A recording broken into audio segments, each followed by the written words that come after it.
Wezaje sisi tunashindwa? Wao wana nini ambacho sisi hatuna?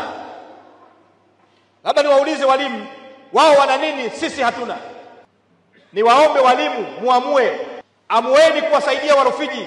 Shughuli rasmi nakumbuka kuna siku ukitoa salamu kwa mufti ulisema kwamba shughuli za kuleta maendeleo sio siasa, ni ibada.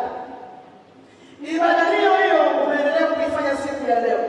Haijawahi kutokea waziri wa TAMISEMI akae na walimu wake wote.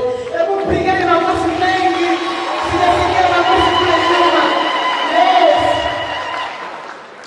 Mheshimiwa Waziri, hii ulioifanya ni ibada. Na mimi nakwambia Mungu akumbuke sadaka zako zote pamoja na sadaka ya siku ya leo. Mheshimiwa Mgeni Rasmi, mimi kama katibu wa chama cha walimu mkoa na wenzangu watakuwa ni mashahidi. Katika